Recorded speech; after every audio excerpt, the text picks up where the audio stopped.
Bonjour, dans cette vidéo, je vais vous présenter la plateforme de prototypage open source Arduino, qui permet aux utilisateurs de créer des objets électroniques interactifs à partir de cartes électroniques matériellement libres sur lesquelles se trouve un microcontrôleur.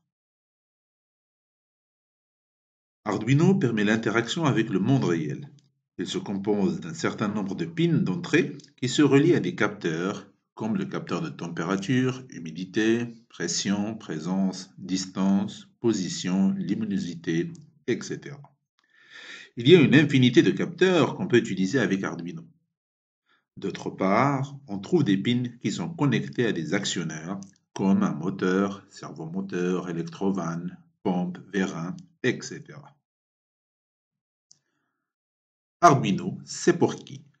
C'est pour des bidouilleurs avec des connaissances très limitées en électronique, des ingénieurs qui souhaitent faire des prototypes, des étudiants et des élèves pour réaliser des projets didactiques, ou bien des artistes qui ont besoin d'animer leurs œuvres. Arduino est dédié à la réalisation des prototypes. Il se trouve dans le marché dans différentes formes, comme Uno, Mega, Nano, Esplora ou bien Lilipad. La différence est la forme et aussi le nombre d'entrées et de sorties. L'Arduino peut être jumelé avec ce qu'on appelle des shields, comme par exemple Shield Ethernet si on veut le connecter à un réseau. Il y a aussi le Shield GSM si on souhaite par exemple envoyer des SMS en fonction d'une entrée bien spécifique. Il y a des shields Wi-Fi, relais, LCD, commande moteur, il y en a une infinité de shields qu'on peut jumeler avec un Arduino. Shield ou bien carte d'extension s'affiche sur la carte Arduino comme montré sur les figures suivantes.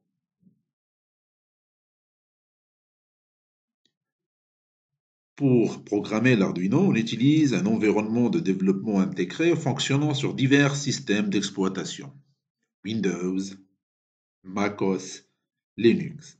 Il permet d'éditer le programme sur un ordinateur et de le transférer via le port USB à la carte Arduino.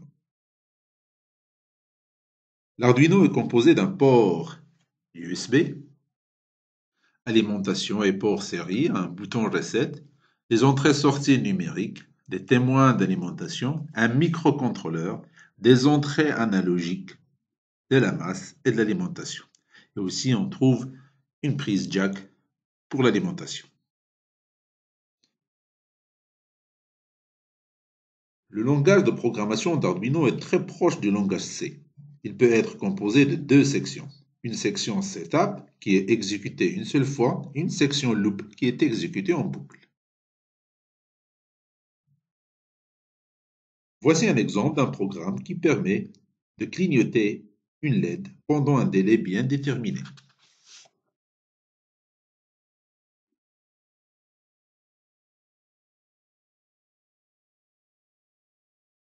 La question qui pose les personnes qui souhaitent se lancer dans le câblage et la programmation d'Arduino est: faut-il avoir des connaissances en électronique? La réponse est pas ou peu si on utilise des cartes et des modules toutes faites. Il faut des connaissances en électronique si on veut optimiser ou faire du sur-mesure. Voici quelques idées de projets réalisés avec Arduino. On trouve par exemple sur la figure de gauche une voiture téléguidée en Bluetooth. À droite, on a un moniteur de fréquence cardiaque, donc on peut avoir des projets dans le domaine médical aussi. Ici, nous avons un système de reconnaissance vocale.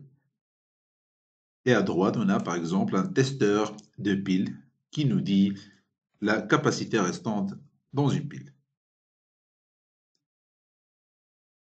Dans les vidéos qui suivent de cette playlist, je vais vous présenter l'utilisation de quelques capteurs combinés avec Arduino, comme par exemple le DHT11, le FC04, le HCCR04, le ACS712, donc ça c'est un capteur de courant, le PIR ou bien le KY026.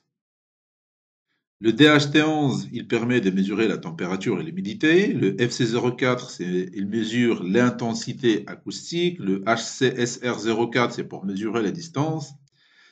Donc, il y en a une infinité de capteurs qui peuvent être utilisés avec Arduino.